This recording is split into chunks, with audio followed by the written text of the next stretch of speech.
समझाने वाले हैं वो है बजट से जुड़ी हुई। बिहार के बजट को आसान भाषा में समझिए, क्योंकि आज बिहार का बजट बिहार विधानसभा में पेश किया गया।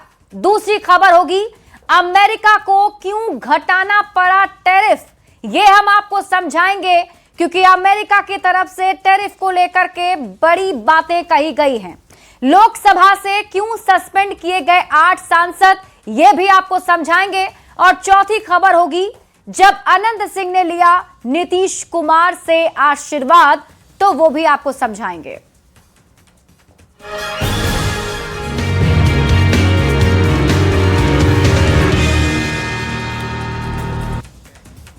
और शुरुआत सबसे पहले बिहार के वित्त मंत्री विजेंद्र प्रसाद यादव ने 2026-27 के लिए 3.47 लाख करोड़ का बिहार का बजट पेश किया, जो 2025-26 की तुलना में करीब 30,000 करोड़ से ज्यादा है। ये रिपोर्ट फिर खबर तो समझिए। 7 निश्चय 3 के संकल्प के साथ बिहार को देश के अग्रणी विकसित राज्यों की श्रेणी में लाने का लक्ष्य रखा गया है। बिहार विधानसभा के बजट सत्र के दूसरे दिन वित्त मंत्री विजेंद्र प्रसाद यादव ने 2026-27 का बजट पेश किया। विजेंद्र प्रसाद यादव ने 3,47,589 करोड़ रुपए का बजट पेश किया, जो 2025-26 की तुलना में करीब 30,000 करोड़ ज्यादा है। चालू वित्त वर्ष 2025-26 का बजट 3,17,000 करोड़ का था।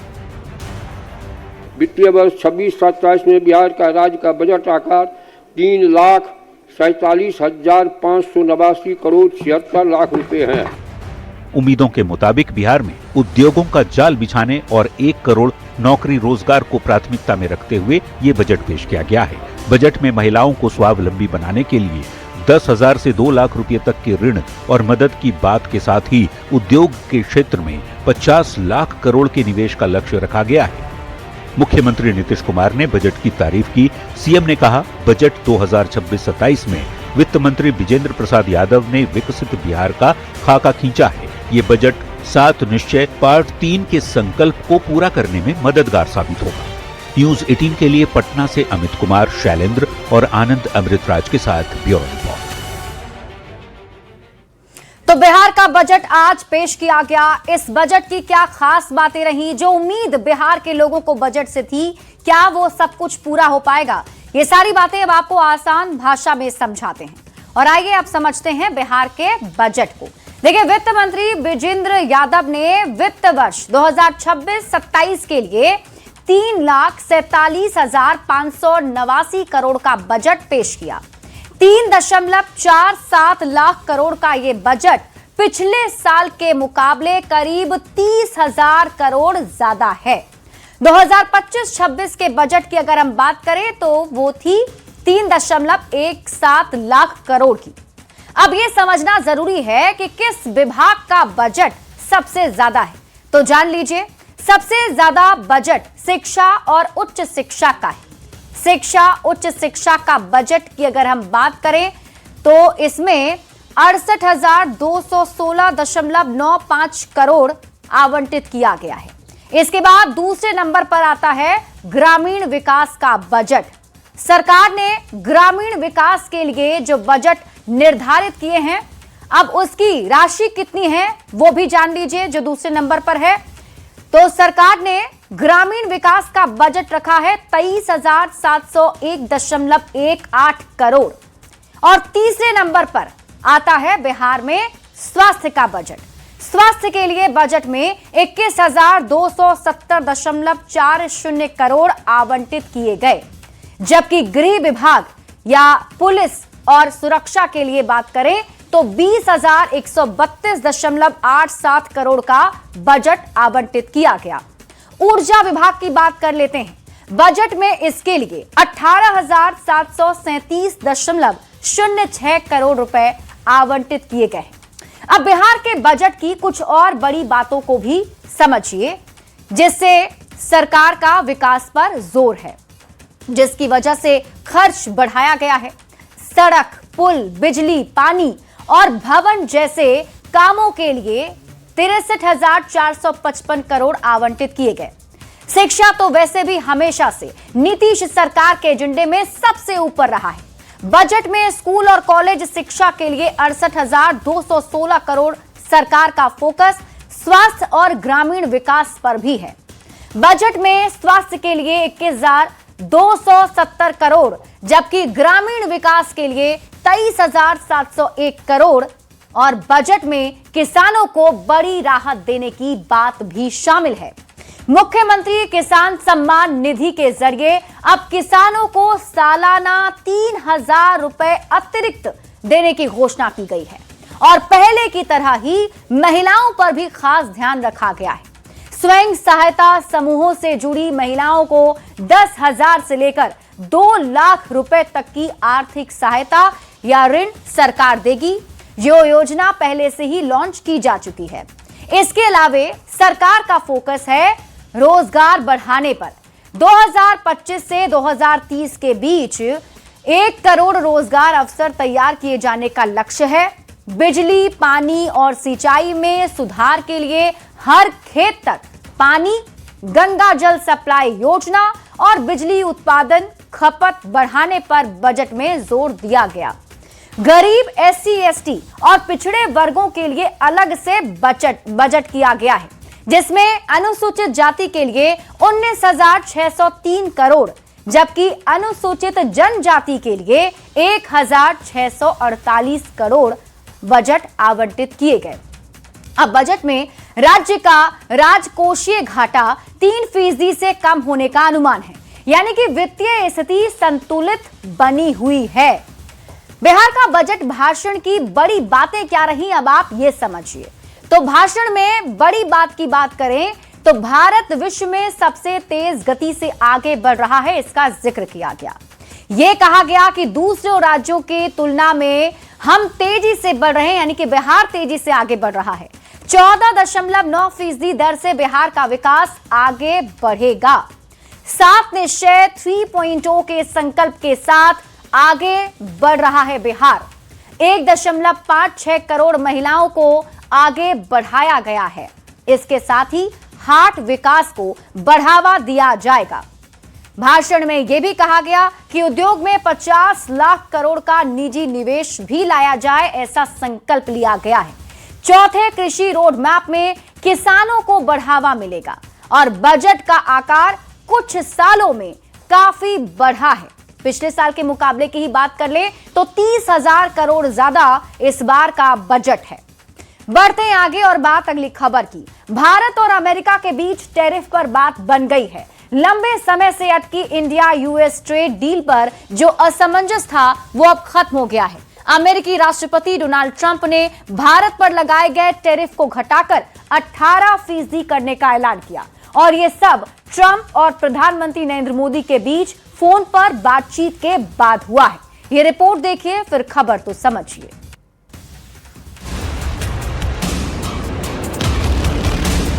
ये तस्वीरें गवाह हैं भारत और अमेरिका के बीच हुई उस ऐतिहासिक डील की जिसे प्रधानमंत्री नरेंद्र मोदी की कूटनीति की बड़ी कामयाबी माना जा रहा है। प्रधानमंत्री जब NDA की बैठक में शामिल होने पहुंचे, उसी समय से उन्हें बधाइयां मिलनी शुरू हो गई। NDA की बैठक में भी उनका स्वागत हुआ। भारत माता की जय और वंदे मातरम के नारे लगे। इस खुशी और नारेबाजी की वजह है अमेरिका से आई टैरिफ कट की गुड न्यूज। हुआ यूं कि अमेरिकी राष्ट्रपति डोनाल्ड ट्रंप ने प्रधानमंत्री नरेंद्र मोदी के साथ फोन पर बातचीत की और फिर सोशल मीडिया पर खुद ही टैरिफ कट की गुड न्यूज शेयर भी की। ट्रंप ने लिखा, मित्रता और सम्मान के आधार पर और उनके अनुरोध पर हमने तुरंत एक व्यापार समझौता तय किया, जिसके तहत अमेरिका ने भारत पर लगाए जाने वाले 25% टैरिफ को घटाकर 18% किया।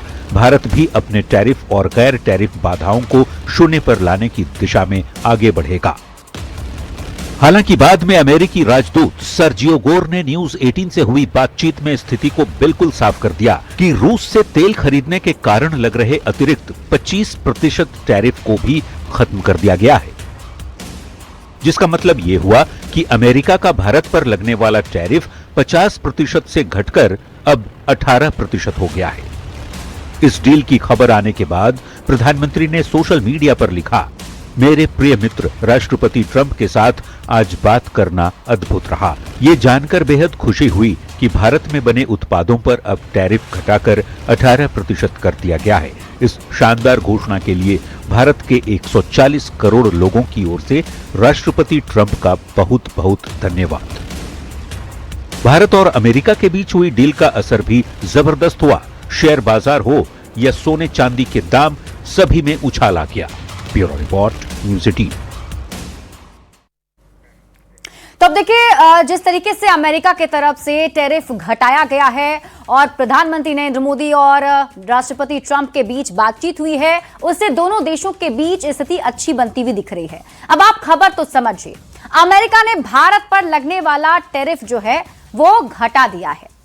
पहले जो टैरिफ की बात कही जा रही थी वो 25% थी। 25% टैरिफ को घटाकर 18% कर दिया गया है और उसका ऐलान खुद राष्ट्रपति ट्रंप की तरफ से पोस्ट करके किया गया था। अतिरिक्त जो 25% टैरिफ लगने वाला लगा था उसे भी खत्म कर दिया गया है। यानी कि रूस से तेल खरीदने के कारण अतिरिक्त 25% का टैरिफ भारत पर लगाया गया था। आसान शब्दों में अगर कहें तो अमेरिका ने भारत पर 25% टैरिफ लगाया था और रूस से तेल खरीदने पर अतिरिक्त और 25% का टैरिफ बढ़ा दिया था। अब टैरिफ को घटाकर 18% कर दिया गया है, जबकि 25% अतिरिक्त टैरिफ को भी हटा लिया गया है। यानी अब भारत पर 50 की जगह महज 18% ही टैरिफ लगेगा। अब आप खबर तो समझिए, अमेरिका ने टैरिफ क्यों घटाया, यह बड़ा सवाल है। तो इसे समझिए, अमेरिका लगातार भारत पर दबाव बना रहा था। पहले भारत पर 25% टैरिफ लगाया और फिर रूस से तेल खरीदने पर अतिरिक्त 25% का टैरिफ और लगा दिया गया था। भारत पर अमेरिका का दबाव काम नहीं कर रहा था। भारत अमेरिका के संबंध पर टैरिफ के असर का अंदेशा भारत ने यूरोपियन यूनियन से डील कर लिया। भारत और यूरोप ने इसे अब तक की सबसे बड़ी ट्रेड डील बताया। अब इस डील से भारत की ताकत बातचीत में बढ़ गई। अमेरिका को पीछे छूट जाने का डर सताने लगा। अमेरिका ने 50% टैरिफ को घटाकर 18% कर दिया है। अब आप खबर तो समझिए, टैरिफ अब कम हो गया है तो इससे फायदा क्या मिलने वाला है? तो फायदा होगा कि भारत के एक्सपोर्ट सेक्टर के लिए राहत भरी बात है। भारतीय कंपनियों को अब ज्यादा ऑर्डर मिलेंगे। भारतीय टेक्सटाइल और गारमेंट सेक्टर को फायदा मिलेगा। फार्मा सेक्टर को भी इससे फायदा होगा। ऑटो कंपोनेंट्स और ईवी सेक्टर के शेयर में भी एक्सपोर्ट बढ़ने की उम्मीद है और इसके साथ ही भारतीय शेयर बाजार के लिए भी ट्रिगर पॉइंट साबित हो सकता है। तो ये डील और ये बातचीत काफी अहम दोनों देशों के लिए भी है। बढ़ेंगे आगे और बात अगली खबर की। डोकलाम पर आज एक बार फिर संसद में सियासी संग्राम दिखा। राहुल गांधी चीन के मुद्दे पर अभी भी अड़े दिखे और एक बार फिर से संसद में विपक्ष ने हंगामा किया। विपक्षी सांसदों ने चेयर की तरफ कागज फाड़कर उड़ाए। अव्यवस्था फैलाने के जवाब में चेयर ने 8 कांग्रेस सांसदों का नाम लेकर उन्हें सेशन के लिए बाकी समय के लिए सस्पेंड कर दिया है। यह रिपोर्ट देखिए, फिर खबर तो समझिए।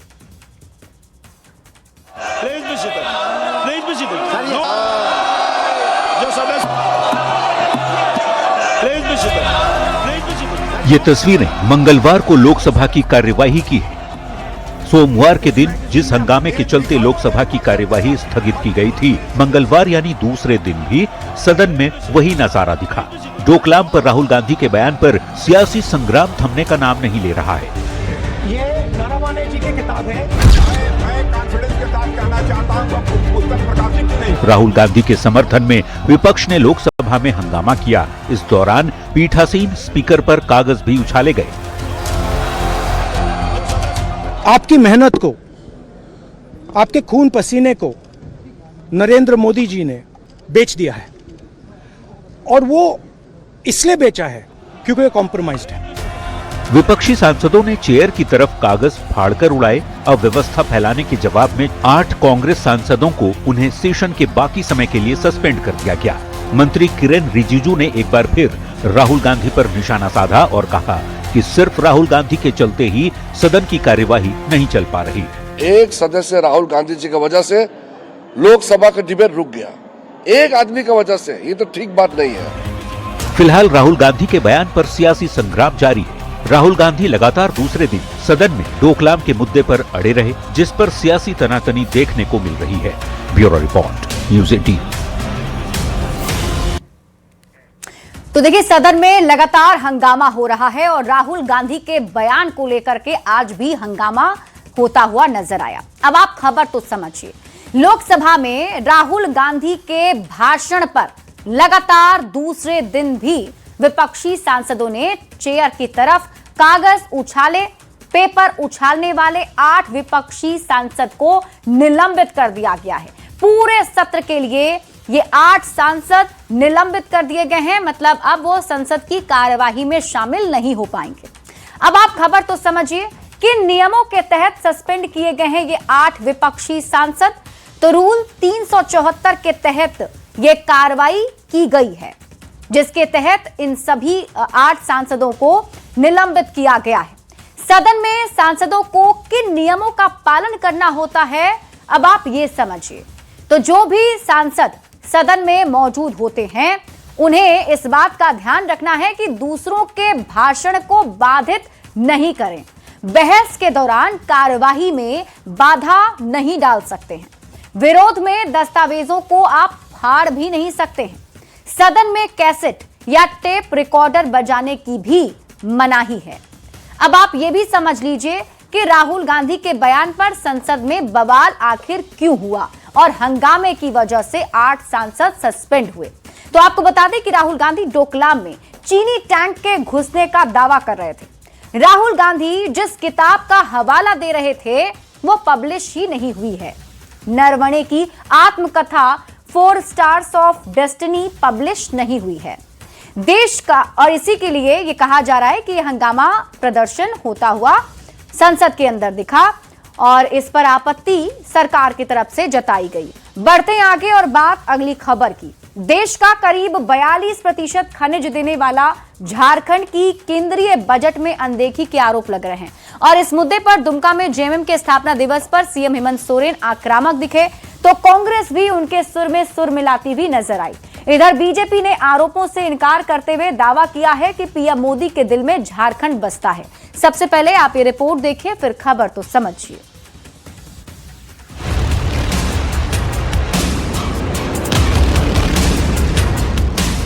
केंद्रीय बजट में झारखंड को क्या मिले, इस पर बहस और बयानबाजी के बीच दावे और प्रति दावे का दौर जारी है। सत्ता पक्ष की ओर से आरोप लगाया जा रहा है कि झारखंड की केंद्रीय बजट में अनदेखी की गई। न तो झारखंड के बकाये पर कोई बात हुई, न ही खनिज संपदा से भरपूर झारखंड के लिए कोई प्रावधान ही किए गए। सोमवार को उपराजधानी दुमका में जेएमएम की ओर से स्थापना दिवस समारोह का आयोजन किया गया था। इसमें शामिल मुख्यमंत्री हेमंत सोरेन ने केंद्रीय बजट में झारखंड की अनदेखी पर नाराजगी जताई और साफ कहा कि हक और अधिकार को लेकर जारी संघर्ष जारी रहने वाला है। सबसे अधिक खनिज संपदा, जो 42% खनिज संपदा हमारे राज्य से निकलता है, कोई ऐसा राज्य नहीं है। लेकिन आज केंद्र सरकार में बजट पेश होता है, खनिज के नाम पर झारखंड का नाम भी नहीं लिया जाता है। हम अपना अधिकार, हम तो पहले लड़के लेते थे, आप लड़के भी लेंगे और कानून का सहारा लेकर के भी अपना अधिकार लेके यहां के जनमानस को बांटने का काम करेंगे। लेकिन सीएम हेमंत सोरेन की ओर से केंद्रीय बजट और केंद्र सरकार की सीधे तौर पर आलोचना वो मुद्दा है जिसकी तपिश आने वाले दिनों में और तेज हो सकती है। न्यूज़ 18 के लिए दुमका से गौरव झा के साथ रांची से संवाददाता संजय कुमार सिन्हा की रिपोर्ट।